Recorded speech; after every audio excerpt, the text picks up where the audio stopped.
Boa noite, minhas irmãs, boa noite, meus irmãos. Vamos nos preparar para mais uma reunião de estudos doutrinários do Centro Espírita Isaac Lima. Sejam todos muito bem-vindos. Que a paz de Jesus esteja presente em nossos corações.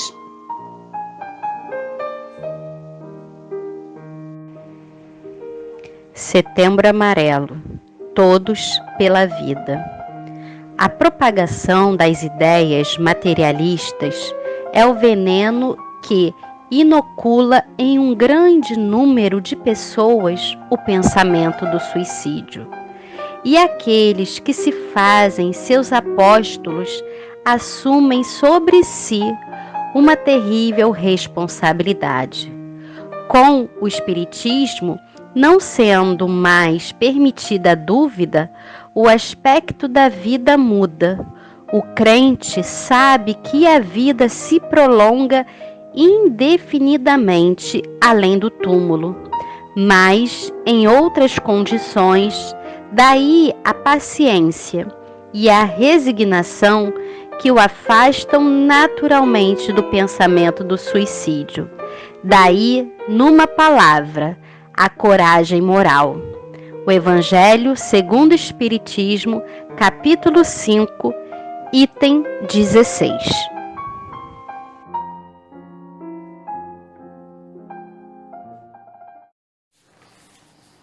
Mar da Vida, de Alan Filho, Sérgio Paulo, Carlos Alessandro.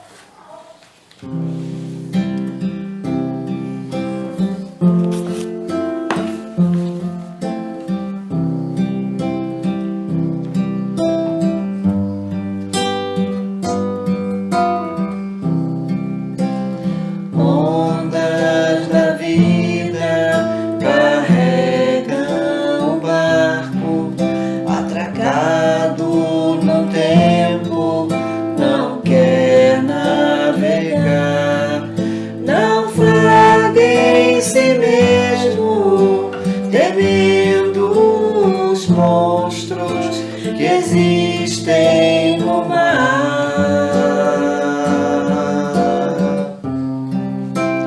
O monstro da morte consegue sozinho fazer com que barcos prefiram parar. Mas monstros não existem sequer nas mentiras contadas no mar. Vá, enfrenta as tormentas do além-mar. Issa as velas da coragem pra lutar e além, estrelas do bem vão te guiar. Vá, que o Cristo seja a luz em teu vulgar, que o risco não te impeça de tentar ganhar o mar com instrumento que se chama amor.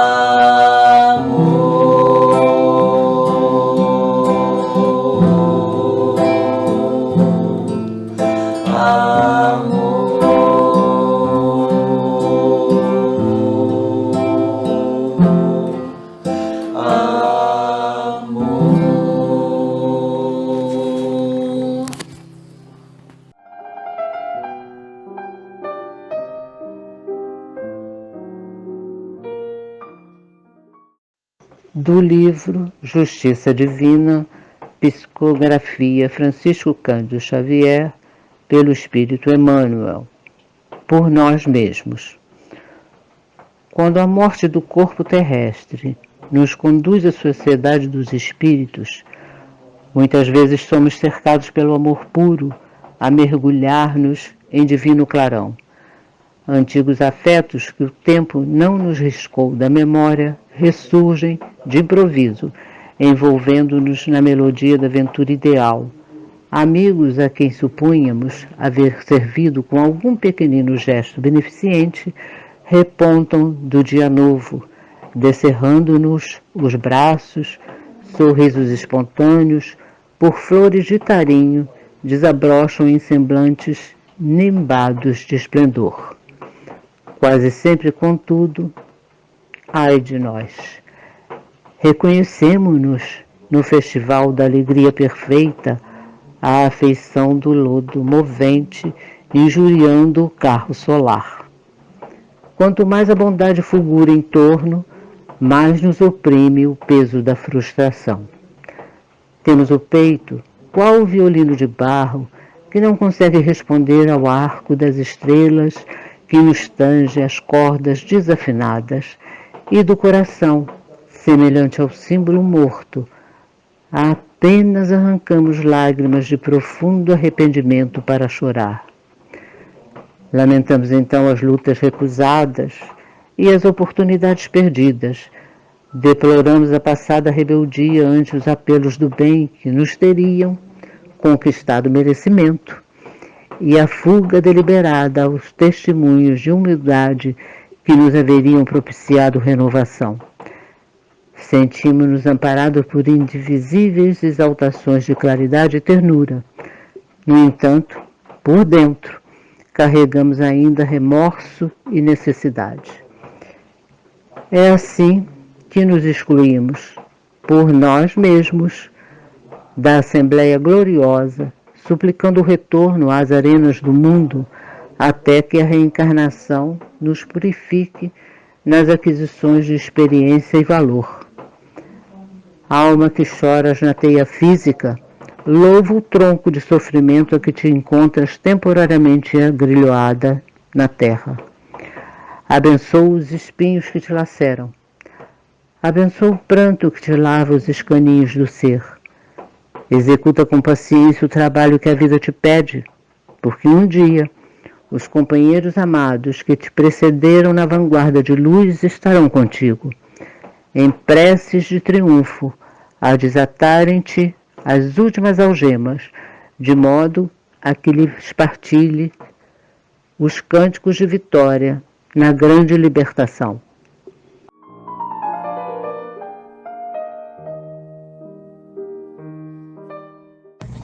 Boa noite, meus irmãos, encarnados e desencarnados, da Casa Isaac Lima.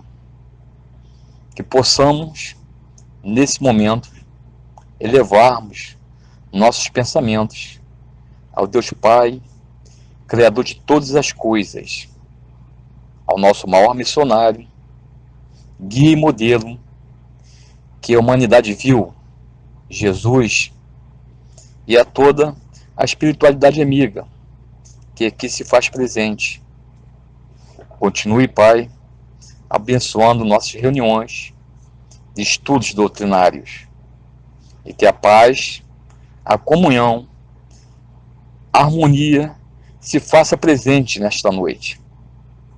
Te pedimos, Pai, força e fé a todos os nossos irmãos menos afortunados, em particular as instituições assistidas pela Casa de Isaac Lima, tais como o Lar de Otávio e a Colônia de Curupati.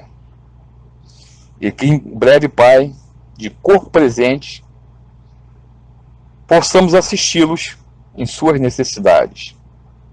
Te agradecemos, Pai, pelo seu infinito amor, justiça e misericórdia.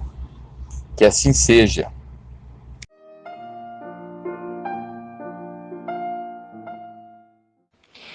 Olá, família CEIU.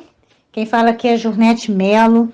Muito agradecida estamos pelo convite que nós recebemos da companheira Sônia Rufino para estarmos realizando esse livro, esse estudo, do Livro dos Espíritos, da lei do trabalho da parte terceira, nós estamos já dentro das leis morais, né? Que começa lá com a lei divina natural, depois vem as demais leis. E no capítulo 3, nós temos a lei do trabalho, encerrando com a lei limite do trabalho, repouso. Depois, logo em seguida, no capítulo 4, vem a lei da reprodução. Então, hoje nós vamos analisar juntos, estudar juntos, toda essa lei, a necessidade do trabalho e o limite do trabalho, repouso. Então, nós vamos começar lembrando o seguinte, o Livro dos Espíritos foi escrito em 1857 pelo nosso codificador Allan Kardec, né? É o primeiro livro, a primeira obra da codificação, de grande importância para todos nós, né? Acredito que, como esse nosso estudo ele é gravado, nós não vamos ter assim nenhuma pessoa fora, né? Quando ela é filmado, aí nós temos sempre alguém de fora que não conhece os princípios básicos da doutrina. Mas no nosso caso, todos nós já conhecemos e reconhecemos muito bem quais são os princípios básicos que nos norteiam a nossa doutrina espírita. E Kardec sempre teve uma preocupação muito grande em torno da compilação desse livro, para que todos nós pudéssemos estar de acordo dentro de toda a obra da criação, de tudo aquilo que faz parte e que cada um de nós, enquanto seres, estamos inseridos em todas as tarefas, né? Em todos os trabalhos. Então, a gente começa, né, nessa lei do trabalho com a questão 674, onde Kardec pergunta se a necessidade do trabalho é lei da natureza, e o que os espíritos respondem que o trabalho é lei da natureza. Por isso mesmo, constitui uma necessidade. A civilização obriga o homem a trabalhar mais, porque ele aumenta a necessidade e os gozos. Quer dizer, nós, como seres humanos, temos mais necessidades que os animais, né? Nós já temos a inteligência e o instinto. Então, nós trabalhamos para estudar, nós trabalhamos para nos casar, nós trabalhamos para descasar, nós trabalhamos para uma série de outras coisas que nós necessitamos colocar nas nossas casas.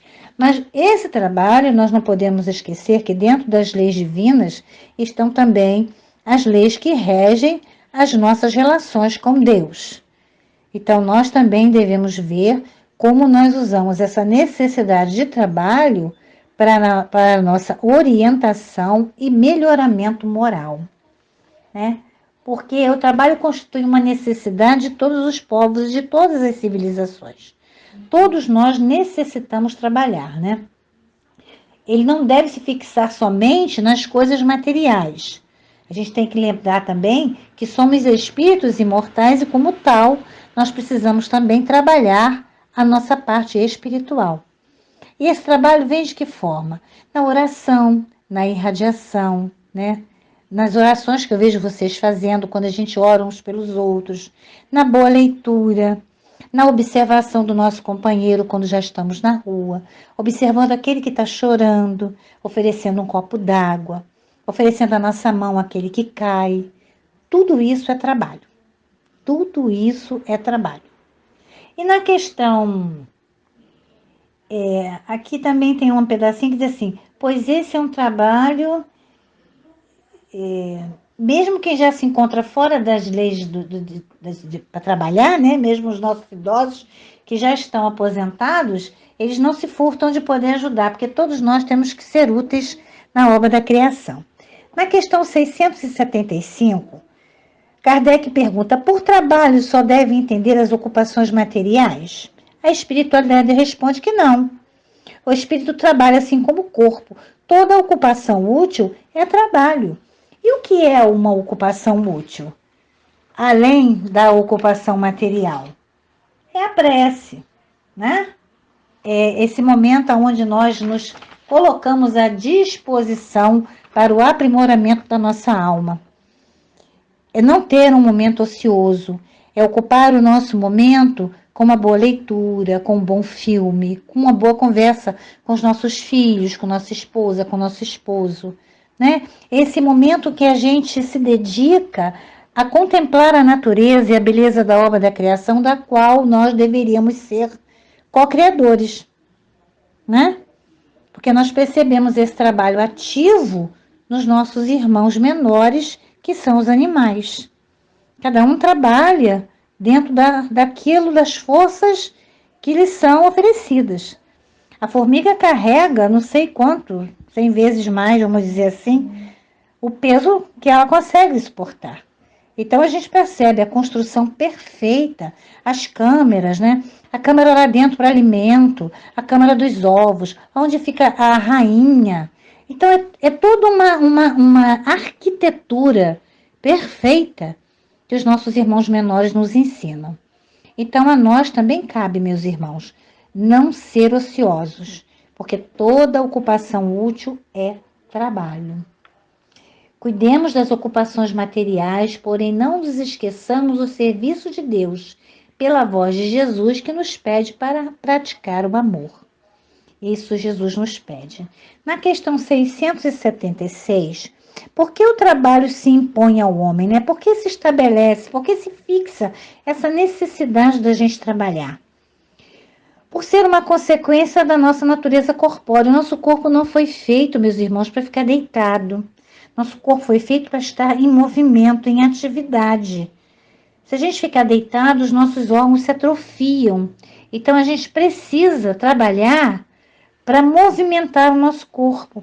É o exercício físico, tanto quanto o exercício mental. Aí a espiritualidade fala, é expiação, né? Que é complicado. A gente, assim, e ao mesmo tempo, meio de aperfeiçoamento da sua inteligência. Quer dizer, nós temos esse constrangimento, somos obrigados a trabalhar, né? E é um meio da gente exercer a nossa inteligência. Sem o trabalho, o homem permaneceria sempre na infância. E a gente lembra lá da carta 1 Coríntios 13, né? Quando eu era criança, falava como criança, pensava como criança. Depois que me tornei adulto, deixei as coisas de criança, porque nós temos etapas. E a cada etapa a gente vai amadurecendo, até que chega o momento em que nós, depois da juventude, da formatura na faculdade ou não, nós precisamos trabalhar para garantir o nosso sustento, para ajudar os nossos pais, para auxiliar a fazer aquele cursinho, para poder entrar na academia, para poder pagar o sorvete para a namorada ou para o namorado, né? Para poder casar, para poder comprar, ter o sonho da casa própria, do carro, mas que não fique somente nas coisas materiais, né? O trabalho também tem que ser uma necessidade espiritual.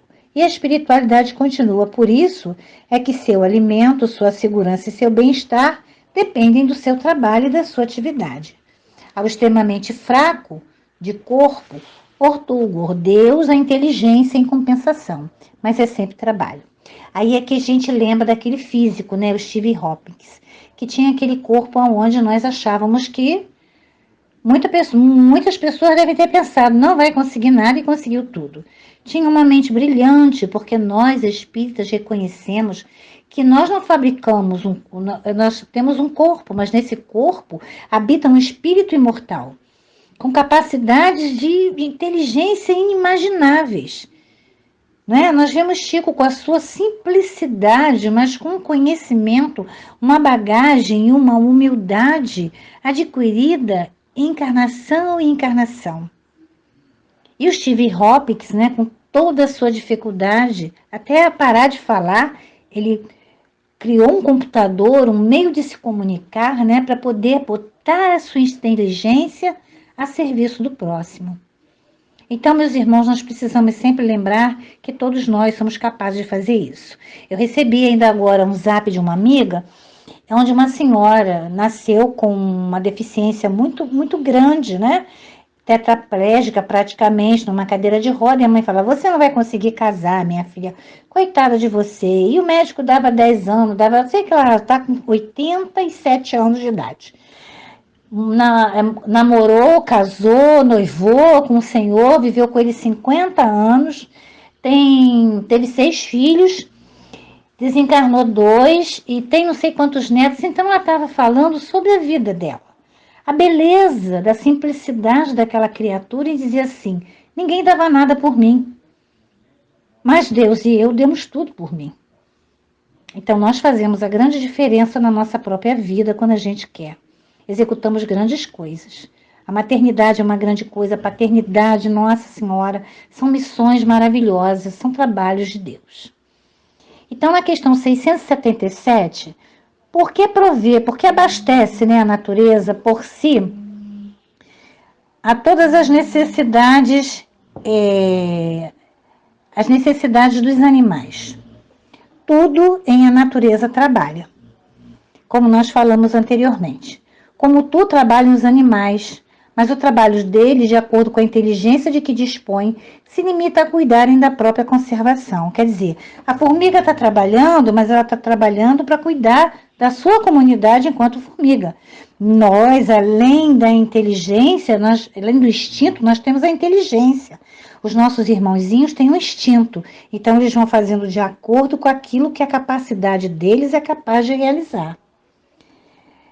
Aí ele continua aqui. Se limita a cuidarem da própria conservação. Daí vem que o trabalho não lhes resulta progresso, ao passo que o homem visa duplo fim, a conservação do corpo e o desenvolvimento da faculdade de pensar, o que também é uma necessidade e eleva acima de si mesmo. Quando digo que o trabalho dos animais se cifra no cuidarem da própria conservação, refiro-me ao objetivo com que trabalham. Entretanto, provendo as suas necessidades materiais, eles se constituem inconscientemente executores dos desígnios do Criador.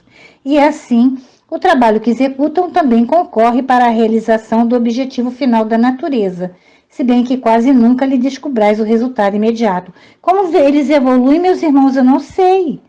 Nenhum de nós o sabe. Mas o importante é que todos nós concorremos para o trabalho do desígnio do Senhor. Nós ainda deveríamos ter mais consciência disso. Os animais fazem de uma maneira automática. Nós deveríamos fazer com o nosso sentimento, com a nossa sensibilidade. Mas até que ponto nós estamos sensíveis a esse contato íntimo de amor e de entrega a Deus, a Jesus e aos bons espíritos? É aí que nós precisamos achar esse ponto de contato com a espiritualidade, para saber até onde eu, dentro do meu trabalho, dentro da minha casa espírita, dentro do meu lar, que também é um templo, porque nós agora somos templos vivos. Jesus disse, não, vocês não precisam me adorar ali no Monte Garizinho, ou no outro monte, ou aqui ou acolá, mas vocês me adorem dentro de vocês, em espírito e verdade. Então, o verdadeiro templo de Jesus somos nós.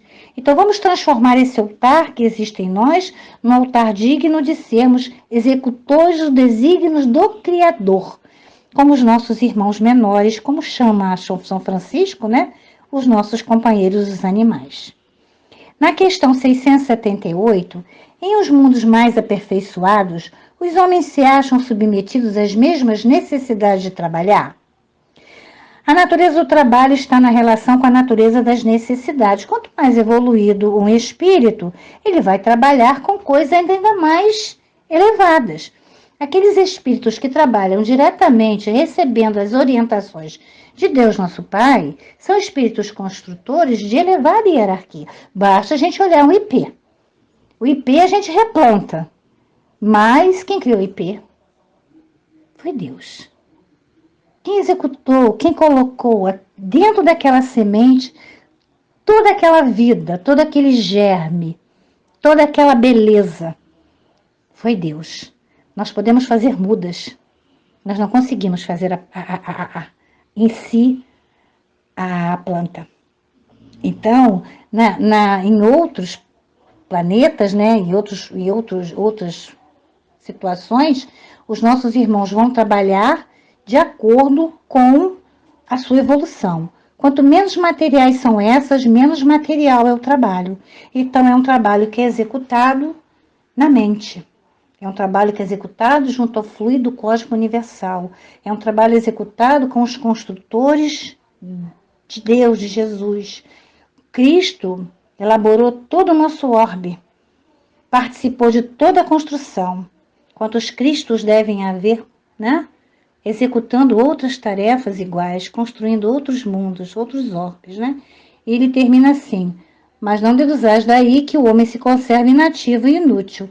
A ociosidade seria um suplício, em vez de ser um benefício. Quer dizer, mesmo quando a gente desencarnado, vamos acreditar que a gente vai ficar deitado lá numa rede, comendo mel e bebendo leite, porque a gente vai ficar com sérios problemas de saúde também, né? Espiritual, porque a gente não vai poder ficar assim. Nós não fomos feitos para a ociosidade, nós fomos feitos para a atividade. Mesmo quando não tivermos mais o nosso corpo físico, teremos o corpo espiritual. E ele também trabalha, como Jesus diz, meu Pai trabalha até hoje e eu também. Então não existe ociosidade, o que seria um desmérito para nós.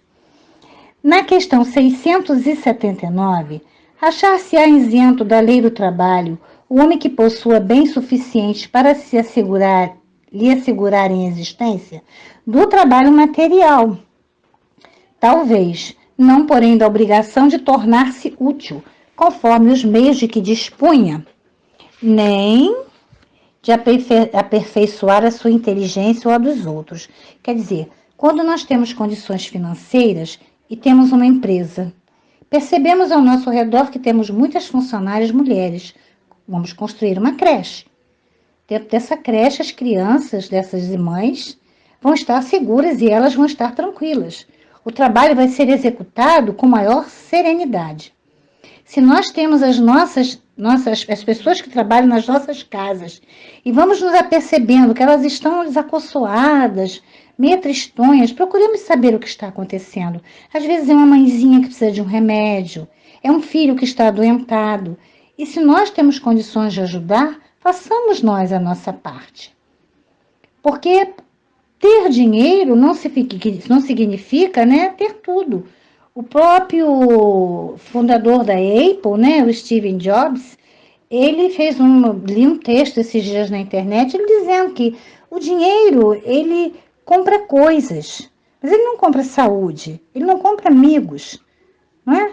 E nós queremos ser. Ter é uma consequência do nosso trabalho. Mas nós não precisamos ter pés de centopeia para ter tantos sapatos. Não estou aqui criticando quem os tem. Mas que nós tenhamos o necessário, sempre, né? Sem aquele supérfluo que magoa e que muitas vezes a gente acaba doando o sapato que já está desmanchando porque a gente não usou. Então, quando a gente tem, aí a espiritualidade termina aqui. Mas tanto maior lhe é a obrigação de ser útil aos seus semelhantes, quanto mais a ocasiões de praticar o bem lhe proporcionam o adiantamento de que lhe foi feito. Porque esse é um empréstimo que Deus nos faz. Nada é nosso, tudo é um empréstimo. Foi um empréstimo divino esse dinheiro que recebemos. Então que façamos bom uso dele. Né? Existem muitos irmãos espíritas, né? Dr. Bezerra desencarnou praticamente sem nada, né? Alguns companheiros foi que arregataram ali, fizeram para poder ajudar a família a se manter. Depois a família conseguiu receber um dinheiro.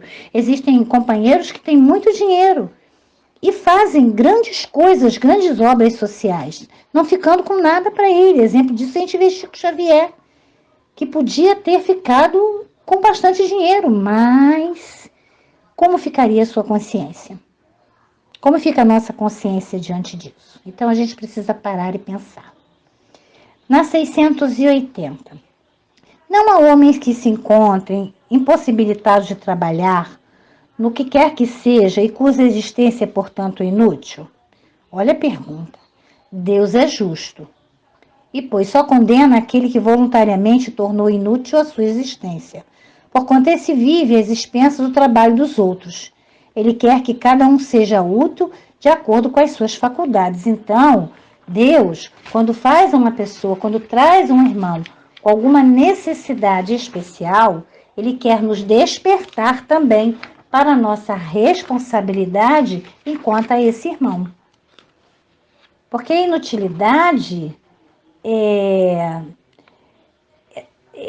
não existe essa palavra no dicionário divino. Tudo é útil. Ninguém é inútil para trabalhar, né? Todo mundo pode fazer alguma coisa. E mesmo que a gente esteja doente, esteja acamado, esteja numa situação onde o nosso corpo, sim, possa estar sem uma utilidade naquele momento para exercer uma tarefa de pegar um copo, a gente necessite de alguém que nos dê água, a nossa mente, ela tem que estar útil. na prece, na vibração, na oração, na boa leitura, do pensamento bom, na observação daqueles que estão ao nosso redor, vendo quem está precisando de mais oração, de um copo d'água, de uma conversa, de um direcionamento melhor, né? Desejemos que cada um seja útil conforme o seu dom de servir. Cada um de nós veio com o dom de servir, mesmo acamados. Vamos lembrar de Jerônimo Mendonça, né? O gigante deitado, que botava aqueles sacos pesados de terra no peito para poder se locomover. Ia fazer palestras, né? Todo mundo queria levar Jerônimo para o cinema porque entrava de graça. Mas quantos carregaram Jerônimo para que ele pudesse fazer os estudos? Então, todos nós somos úteis. Todos nós, né? Vejamos uma utilidade quando o apóstolo nos convida a trabalhar, né? Que é na 1 Pedro 4,9, seja mutuamente hospitaleiros sem murmuração. Então, a gente tem que estar sempre expressando essa questão sem murmurar, né? Não exige nem mesmo esforço físico, mas somente que sejamos hospedeiros. Mas ele acrescenta, sem murmuração, que a gente receba as pessoas, né? Como o Chico recebia, sem murmurar, sendo sempre útil. E a última questão da Lei do Trabalho, né? É a 681. A lei da natureza impõe aos filhos a obrigação de trabalharem para seus pais? Certamente. E cada um de nós tem que fazer isso. Assim como os nossos pais trabalharam para nós, nós precisamos, na medida em que eles vão carecendo da nossa ajuda, ajudá-los na medida do nosso possível. É o nosso dever cuidar dos nossos pais. Ah, mas meu pai não gosta de morar comigo, ele não tem jeito, eu tive que botar meu pai numa casa de... Você colocou seu pai numa casa de repouso, visite seu pai todo final de semana. Todo final de semana, leve seus filhos, leve sua esposa, vá todo final de semana. Porque muitas vezes a gente não consegue realmente mantê-los ali na linha, para que eles não façam algumas coisas, porque aí seria abandono de capaz. E as pessoas nos denunciam hoje por isso. Mas é importante que nós tenhamos isso em mente. Tudo o que eles fizeram por nós, nós precisamos retribuir. E é na velhice, na doença, e principalmente quando muitas das vezes nós não conseguimos ficar com eles, é que nós precisamos nos fazer sempre presentes. Tem um vídeo na internet de um filho que se irrita com um pai com Alzheimer, porque ele pergunta o que é aquilo. É um pássaro, eles esquecem facilmente. Aí esse pai levanta, vai e pega lá um caderno e mostra para o filho. E o filho começa a chorar, porque ele fala, quantas vezes eu ensinei a você as coisas. Traz um álbum de retrato, né? É um álbum de retrato que ele traz. Então, meus irmãos, tenhamos paciência com quem sempre nos educou e nos amou infinitamente e nos trouxe a vida. Vamos entrar agora no limite do trabalho, que é o repouso. Questão 682. Sendo uma necessidade para todo aquele que trabalha, o repouso não é também uma lei da natureza? Sem dúvida. O repouso serve para a reparação das forças do corpo e também é necessário para dar um pouco mais de liberdade à inteligência, a fim de que se eleve acima da matéria. Eleve acima da matéria uma boa leitura, um bom vídeo, um bom filme, não, nada de ociosidade. Né? Eu tinha um compadre que dizia que a mente desocupada é uma oficina mal usada.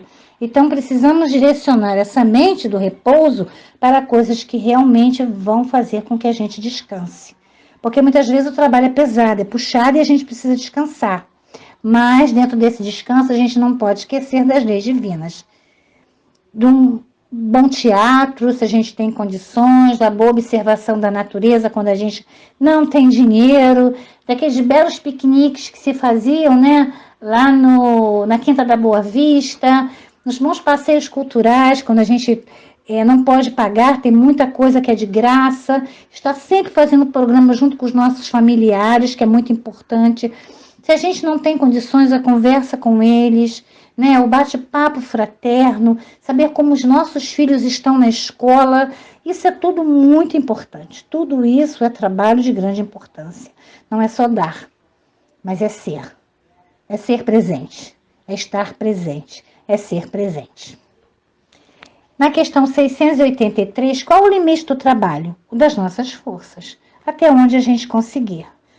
As novas leis trabalhistas trazem uma carga horária maior, uma diminuição do horário do almoço. Até, numa leitura que eu fiz, fala da questão dos políticos, nossos políticos que se desviaram um pouquinho da sua reta, porque eles têm um compromisso também com Jesus. Nós não vamos entrar nesse mérito aqui, porque cada um de nós sabe aquilo que deve executar. Cada um de nós sabe o trabalho que veio se propor a realizar por Jesus. E quando cada um de nós, enquanto espíritos espíritas, temos suas oportunidades, nós devemos dar um salto quântico na nossa vida, um salto de qualidade, porque nós não vamos poder chegar na espiritualidade e dizer, eu não sabia, Eu não sabia, como André Luiz. André Luiz tinha um conhecimento muito vago das escrituras, naquela encarnação, Mas ele não sabia, tinha coisa que ele não conhecia. Então, a gente precisa estar atento. Na questão 684, que se deve pensar dos que abusam da sua autoridade impondo aos seus inferiores excessivo trabalho? Isso é uma das piores ações. É o que a espiritualidade responde a Kardec. Por quê? Estava ouvindo outro dia desse uma live do Rossandro, e ele estava dizendo que ficou muito chateado quando ele leu um prefácio do livro de Darwin, e Darwin dizia que ele talvez jamais colocasse os pés no Brasil. E o Rossandro ficou muito chateado com aquilo. E a esposa dele, percebendo, falou, o que foi, meu filho? Ele, como é que pode o sujeito desse dizer que nunca mais bota o pé aqui no Brasil? Como é que pode uma coisa dessa? Ela falou assim, você já terminou de ler? Por que ele colocou isso aí? Aí ele falou assim, mas a mulher é fogo, Mulher tem uma coisa, tem uma sensibilidade. Aí eu falei, tudo bem, eu vou terminar de ler. Eu nunca mais volto a um país onde a escravidão se faz presente. Observei dias desses um menino de 12 anos ser espancado quase à morte por servir uma água em um copo um pouco sujo. Então, ele não era escravocrata. E ele não se sentiu bem na casa onde lhe deram abrigo para ele ficar, porque a casa era uma casa de pessoas que só se serviam de escravos. Isso não está certo.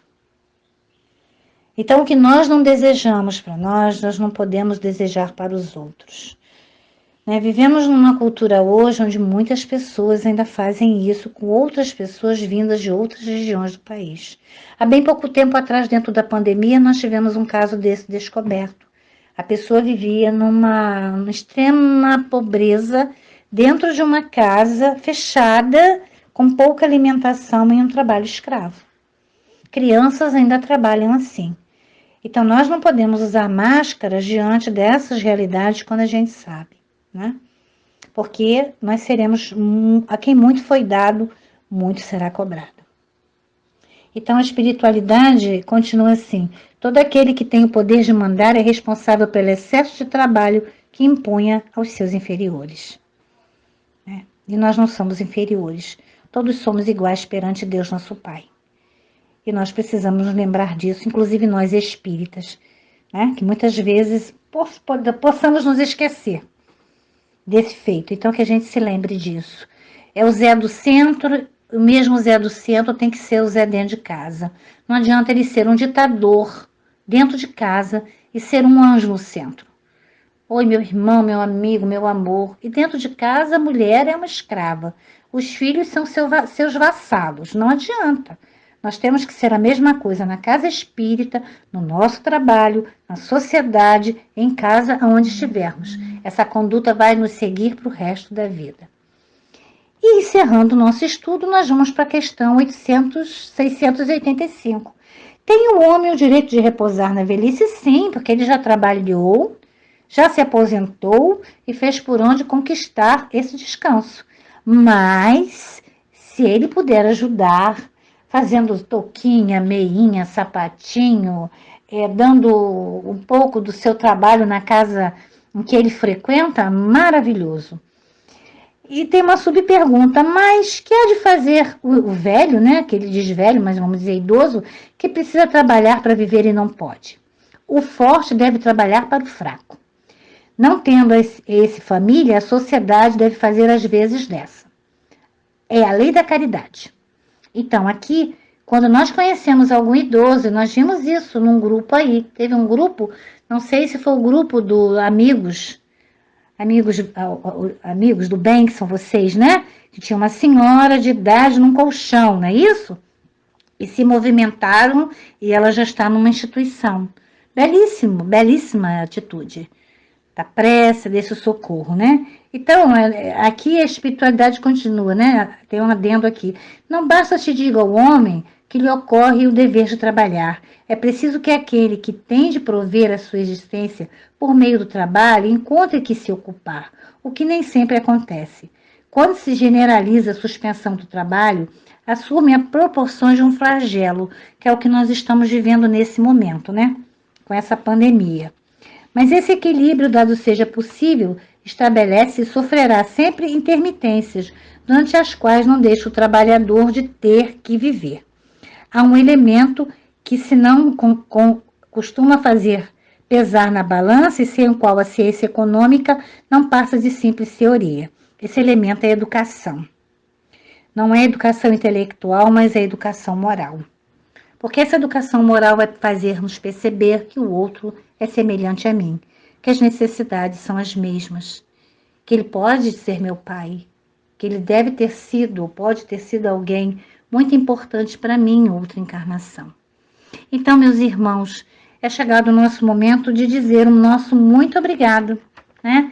E terminando aqui, né? Que educação, não nos referimos, porém, à educação moral pelos livros, e sim a que consiste na arte de formar os caracteres. A que incute hábitos, portanto, a educação é um conjunto de hábitos adquiridos, e que sejam hábitos sempre voltados para o bem também. Assim como gostamos de dar coisas aos nossos filhos, que possamos dar a eles também a educação do Cristo, aquela que eleva, que edifica, que faz com que eles se tornem pessoas melhores na sociedade. Esse é o nosso dever enquanto trabalhadores de Jesus. O meu muito obrigado à família CEIU, um grande abraço da família Teresa de Jesus e até algum dia, se Deus quiser, né? Seja pelas redes, né? Seja num estudo gravado ou seja num estudo ao vivo, né? Que eu nunca tive a oportunidade de fazer por questões de trabalho, mas é uma alegria muito grande poder servir a essa casa tão querida do meu coração, onde no início, né, quando comecei na doutrina espírita, recebi muita ajuda de muitos companheiros. Só vou citar o nome de seu Benigno, porque os outros são amigos tão queridos quanto eles. A casa de vocês é uma casa muito querida ao nosso coração. Paz e bem em nome de Jesus. Que Jesus abençoe a todos nós. Fiquem com Deus. Muito obrigada.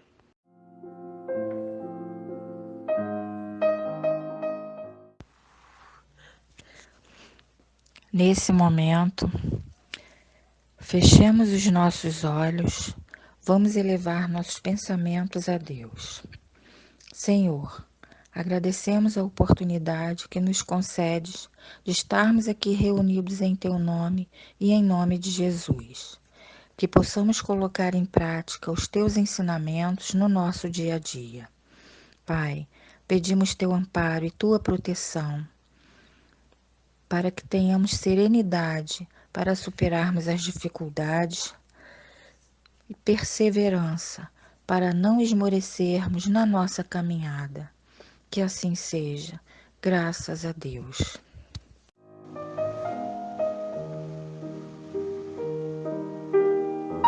Ao final desta reunião, nós só temos a agradecer a todos os que nos ouviram, todos os que participaram desta reunião, todos os que interagiram. Agradecemos a todos aqueles que colaboraram para que a reunião fosse feita nesta noite. De forma geral, agradecemos a todos os nossos irmãos e irmãs que colaboraram. Uma boa noite a todos, que todos possamos ter uma próxima semana de muita paz, harmonia, equilíbrio e que estejamos prontos para nos reencontrar na próxima semana. Um grande abraço a todos e uma boa noite. Canção da Alegria Cristã, autor desconhecido.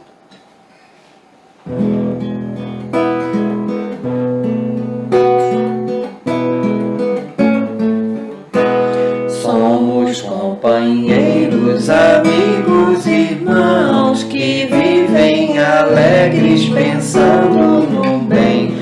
A nossa alegria é de bons cristãos, não ofende a Jesus nem fere a ninguém.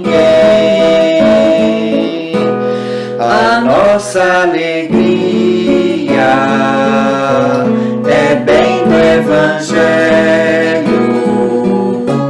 vibra e contagia, da criança ao velho, mesmo entre perigos, daremos as mãos como bons amigos, como bons cristãos. Sempre ombro a ombro, sempre lado a lado, vamos trabalhar com muita alegria pelo Espiritismo mais cristianizado, pela implantação da paz e harmonia. A nossa alegria é bem do Evangelho, vibra e contagia, da criança ao velho, mesmo entre perigos, daremos as mãos como bons amigos, como bons cristãos.